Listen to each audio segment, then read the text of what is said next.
अगर आपका भी वीज़ा रिफ्यूज़ हुआ है यूके का तो टेंशन लेने की ज़रूरत नहीं है। मैं आपको इस वीडियो में स्टेप बाय स्टेप बताऊँगी कि आपने किन गलतियों को अवॉइड करना है ताकि नेक्स्ट टाइम जब आप अप्लाई करें तो आपकी वीज़ा रेशियो जो है वो 100% हो और आपकी एप्लीकेशन स्ट्रॉन्ग सबमिट हो। तो ये वीडियो को आपने एंड तक क्लास में देखना है।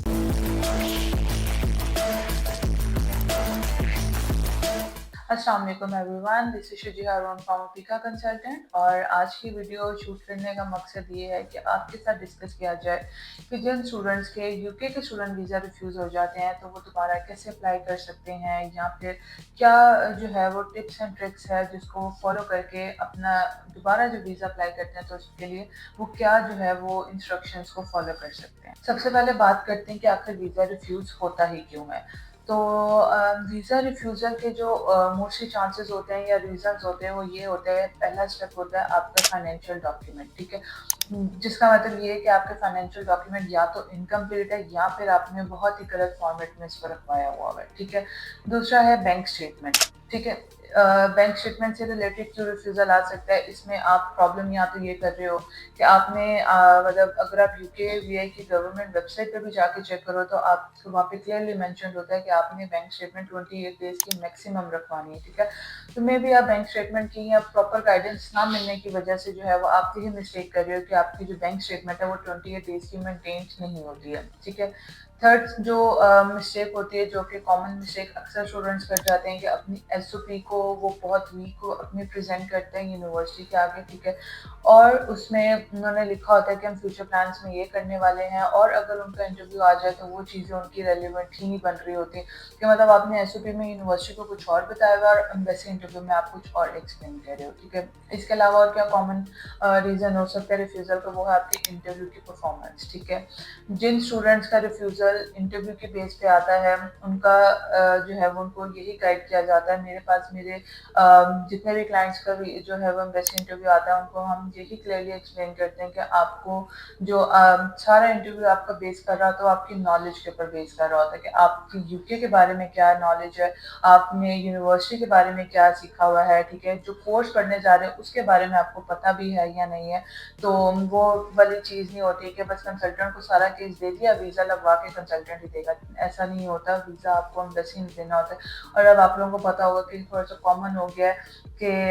एम्बेसी जो है यूके भी अब इंटरव्यूज लेना शुरू करती है एम्बेसी ने, ठीक है? तो 100 में से अगर इसका रेशियो निकाला जाए तो कम से कम भी 70-80% स्टूडेंट्स के वीज़ाज आ रहे हैं। अब 10 से 20% स्टूडेंट्स हैं जिनके वीज़ाज नहीं आ रहे हैं, ठीक है? तो आपने अपने इंटरव्यू परफॉर्मेंस को भी बेहतर करना है, ठीक है? या फिर क्रेडिबिलिटी इश्यूज होते हैं जिसका मतलब ये है कि आपके डॉक्यूमेंट्स मिसमैच हो रहे होते हैं कि आपने जो है वो यूनिवर्सिटी को डॉक्यूमेंट्स दूसरे दिए होते हैं, एम्बेसी में जब आपकी बायोमेट्रिक्स होते हैं तो उस टाइम पे फिर आप अपने डॉक्यूमेंट्स दूसरे सबमिट करवा रहे होते हो। तो अगर आपका वीज़ा रिफ्यूज़ हुआ है तो सबसे पहले जो है वो आपने क्या करना है, इसके लिए आपने अपने रिफ्यूज़ल लेटर को केयरफुली रीड करना है, ठीक है? और उसमें आपने आइडेंटिफाई करना है कि आपकी क्या रीज़न एग्जैक्टली आपके रिफ्यूज़ल के ऊपर आई हैं ताकि आप उसको नोट डाउन करो और फिर उसके बाद उन रीजंस के ऊपर हमने कैसे करना है अब मैं आपके साथ डिस्कस करती हूँ। Now we will discuss about what to do after refusal. पहला स्टेप आपका रिफ्यूज़ल लेटर को एनालिसिस करें, हर पॉइंट को लिख लें अपने पास और आप देखें कि अगर आपकी फाइनेंशियल्स की वजह से है तो क्या गलतियाँ आपने की हैं कि जिसकी वजह से उन्होंने फाइनेंशियल्स को हाईलाइट करके आपका रिफ्यूज़ल दिया, या अगर इंटरव्यू है तो इंटरव्यू में आखिर आपने कौन से क्वेश्चंस के आंसर जो है वो आउट ऑफ द पॉइंट दिए हैं तो जिस वजह से उन्होंने आपको रिफ्यूज़ल दिया। क्योंकि आपका जब भी इंटरव्यू होता है एम्बेसी में आप जो चीज़ बोल रहे होते हो आपके वो वर्डिंग्स को जो है वो राइट डाउन किया जाता है और जब आपको रिफ्यूज़ल दिया जाता है तो आपके बोला हुआ एक एक लफ्ज़ आपके रिफ्यूज़ल लेटर के ऊपर लिखा हुआ आता है, तो जिससे आप मुकर भी नहीं सकते हो कि नहीं मैंने तो ऐसा बोला ही नहीं था। जैसे अक्सर स्टूडेंट जो है वो यूनिवर्सिटी इंटरव्यू में कर देते कि मेरा तो बहुत अच्छा इंटरव्यू हो गया, सारे क्वेश्चन के आंसर मैंने बहुत अच्छे से दिए, कॉन्फिडेंटली दिए, लेकिन एम्बेसी में ऐसा नहीं होता कि हर चीज़ को राइट डाउन किया जा रहा होता है, ठीक है? तो डॉक्यूमेंट्स को सेकंड स्टेप में आपको गाइड करूँगी कि अपने डॉक्यूमेंट्स को दोबारा से प्रिपेयर करें, ठीक है? इंश्योर करें कि अब आपके जो डॉक्यूमेंट्स है वो करेक्टेड हों, अगर फाइनेंशियल्स का था, ठीक है, अगर बैंक स्टेटमेंट की वजह से आपका रिफ्यूज़ल आया तो फ्रेश बैंक स्टेटमेंट बनवाएं जिसमें आपकी अमाउंट जो है वो कम अज़ कम भी 28 डेज़ के लिए स्टेबल हो। ये पॉइंट मैंने उनके लिए बोला जिनको 28 डेज़ का नहीं पता और उन्होंने जो है वो कम 28 डेज से कम की ड्यूरेशन के अंदर ही अपना वीज़ा अप्लाई करवाया हो, ठीक है। और अगर आपकी एसओपी का इशू है कि आपने अपनी एसओपी क्लियरली राइट नहीं की हुई, जिसमें आपके जो पॉइंट्स हैं वो क्लियर ही नहीं है कि आपने यूके क्यों चूज़ किया, यूनिवर्सिटी को क्यों चूज़ किया, course, future plans, funding options, ठीक है। अगर आप ये चीज़ों को प्रॉपर्ली गाइड नहीं मतलब एक्सप्लेन नहीं कर पा रहे हो एसओपी में, तो आपको चाहिए कि आप अपनी एसओपी को दोबारा से रीराइट करके उनको सबमिट करवाएं। डिपेंड करता है कि रिफ्यूज़ल रीज़न क्या है, आपने उसके अकॉर्डिंग जो है ना अपना जो है वो एनालिसिस करके उसका रिप्लाई बैक करना है। मतलब आप जब उसको एडमिन रिव्यू डालेंगे तो जिस इशू पे आपका बना है उस इशू को आपने रिजॉल्व करना है। अगर आपके इंटरव्यू की प्रिपरेशन की वजह से है कि आपकी इंटरव्यू प्रैक्टिस नहीं है और आप मतलब इंटरव्यू आपने नहीं अच्छा दिया, क्रेडिबिलिटी आपकी नहीं बनी है, तो आपने इंटरव्यू की प्रैक्टिस करनी है, ठीक है। अपने कोर्स को, यूनिवर्सिटी और गोल्स के ऊपर फुल कमांड अपनी रखनी है आपने, ठीक है, ताकि आपको पता हो कि नेक्स्ट आपको दोबारा इंटरव्यू, क्योंकि अगर आपकी इंटरव्यू की वजह से रिजेक्शन होगी उन्होंने दोबारा आपको इंटरव्यू के लिए बैठाना है, क्योंकि जो स्टूडेंट पहले में अपने आप को क्लियर नहीं कर सका वो सेकंड में वो उसी को चेक करेंगे और वही क्वेश्चन से पूछेंगे कि अब हमें बताएंगे अब स्टूडेंट के अंदर क्या डिफरेंस आया। अब मैं आपको बताती हूँ कि आप रीअप्लाई कैसे कर सकते हैं, ठीक है। अगर आपके कैस में सपोज अब जनवरी टेक है, हम जनवरी टेक के लिए ही बात कर लेते हैं कि इस अक्टूबर में, जैसे अक्टूबर का एंड होने वाला है, यहाँ पे अगर स्टूडेंट अप्लाई करता है उसकी बैंक स्टेटमेंट रेडी है, कैश आ गया हुआ है, उसको अलाउ है कि वो वीज़ा अप्लाई कर सकते हैं। अगर वो आज अपना वीज़ा फाइल करता है और नवंबर के मिड तक उसको रिफ्यूज़ल मिल जाता है, तो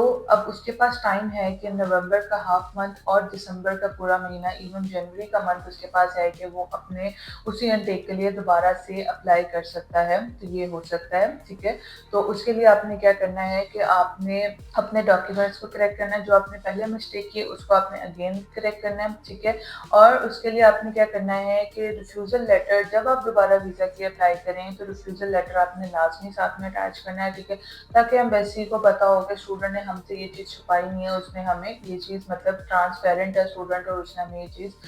स्टार्ट में ही मतलब बता दी है कि मैं इस रिफ्यूज़ल के साथ दोबारा अपनी एप्लीकेशन सबमिट कर रहा हूँ, ठीक है। दूसरा, एक कवर लेटर लिखें अपने लिए जिसमें आप मेंशन करें कि पहले ये मिस्टेक थी और आपने एडमिन रिव्यू डाल के इस मिस्टेक को करेक्ट करवा लिया हुआ है और अब आप जो है वो दोबारा से अपना वीज़ा फाइल कर रहे हैं, ठीक है। और आपने इंश्योर करना है कि आपका कैश लेटर वैलिड हो। जैसे मैंने आपको बताया कि अगर नवंबर के मिड में आपका आ रहा है तो जनवरी तक आपके पास 2 से ढाई माह का महीना टाइम है, चलें 2 महीने का टाइम है आपके पास कि जिसमें आप जो है वो अपना अगेन वीज़ा जो है वो फाइल करने के लिए आप उस कैश, क्योंकि अभी आपका कैश वैलिड है, ठीक है, तो कैश वैलिड है तो आप उससे पहले। लेकिन अगर आप डेडलाइन के बहुत करीब है, मतलब आपकी जो है वो 10th ऑफ जनवरी को क्लासेस स्टार्ट हो रही हैं और आपको 5th जनवरी को मिल रहा है रिफ्यूज़ल लेटर, तो 5 दिन के अंदर ना आप एडमिन रिव्यू को कर सकते हैं, ना आप उसके आउटकम का वेट कर सकते हैं, ना ही आप दोबारा वीज़ा फाइल कर सकते हैं, ठीक है। तो वो आपके लिए टाइम नहीं है, फिर आप नेक्स्ट इनटेक के लिए जो है ना अपना अप्लाई कर सकते हैं दोबारा से, ठीक है। उसके लिए जो मेन टिप्स हैं वो, और यहाँ जो रिकमेंडेशन होती है यही होती है कि एडमिन रिव्यू डालें, चाहे उसमें आपका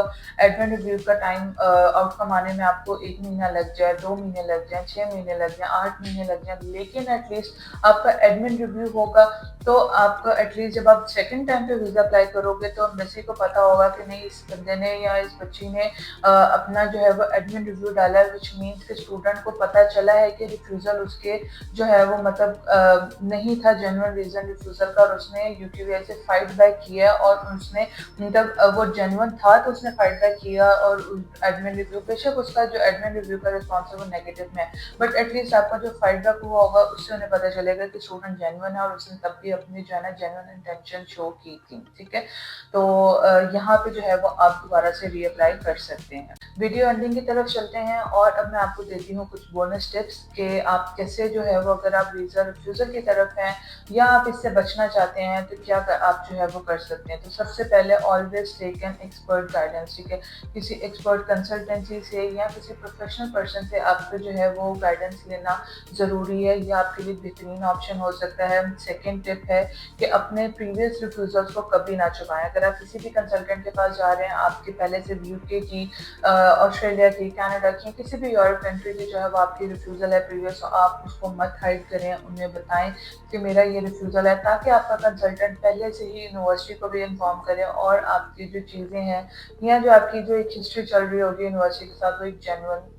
या एक पॉजिटिव से शुरू हो, ठीक है? तो अगर आप यूके भी एक ये चीज़ स्किप करते हैं कि आप अपना वीज़ा फाइल कर रहे हैं और आप उन्हें नहीं बताते कि आपका वीज़ा रिफ्यूज़ल है, तो और उन्हें अगर आपके वो पासपोर्ट नंबर से या आपके रिकॉर्ड से पता चलता है, तो आपको लाइफ टाइम बैन भी लग सकता है, ठीक है? थर्ड है कि ऑलवेज़ अपने जो फंड्स हैं वो जेन्युइन यूज़ करें, फेक बैंक स्टेटमेंट की तरफ मत जाएँ, इससे आपका जो है वो बहुत बड़ा नुकसान होता है, आप लोगों को 10 साल तक का बैन भी लग सकता है, ठीक है? और अपने प्रॉपर जो फंड्स हैं उनकी एक्सप्लेनेशन आपने साथ में प्रोवाइड करनी है, ठीक है? फोर्थ टिप है कि इंटरव्यू, अगर आपका एम्बेसी अपने माइंड को पहले ही, जब आपने प्रोसेस के लिए किसी भी कंसल्टेंट के पास जाना है, आपका माइंडसेट पहले ही होना चाहिए कि मेरा यूनिवर्सिटी का इंटरव्यू भी होगा, मैंने एम्बेसी के इंटरव्यू में भी जाना है। तो अगर एम्बेसी इंटरव्यू का आपका पहले से माइंडसेट होगा, तो आपको ये भी चीज़ का आइडिया होगा कि मुझसे किस तरीके के क्वेश्चन पूछे जाएंगे और मैं कैसे अपने आप को पहले से ही अपने इंटरव्यू के लिए कैसे प्रिपेयर कर सकता हूँ, मेंटली भी और फिजिकली भी, ठीक है? तो इंटरव्यू के लिए हमेशा अपने आप को कॉन्फिडेंट रखें और पॉजिटिव माइंडसेट रखें। इंटरव्यू से मत घबराएं कि मेरा इंटरव्यू आएगा, मैं फेल कर जाऊँगा। एटलीस्ट आप उसमें अपेयर तो हों, आपको तभी पता चलेगा कि कितना आपके अंदर कॉन्फिडेंस आता है जब आप इंटरव्यू में बैठ जाते हैं। तो अगर आपका वीज़ा रिफ्यूज़ल हुआ है, तो आपने पैनिक नहीं होना, क्योंकि हर रिफ्यूज़ल एक लेसन की तरह होता है और आपने इसको पॉजिटिव वे में लेके अपनी गलतियों को करेक्ट करके आपने दोबारा अपने वीज़ा के लिए अप्लाई करना है। तो इस बार आपका जो अप्रूवल है वो डेफिनेटली 100% होगा इंशाल्लाह। और अगर आपको ये वीडियो हेल्पफुल लगी है, तो आपने लाइक, शेयर एंड सब्सक्राइब लाजमी करना है और हमें कमेंट में बताना है कि नेक्स्ट वीडियो आपको किस टॉपिक पर चाहिए। तो मिलते हैं नेक्स्ट वीडियो में, तब तक के लिए good luck for your UK revision.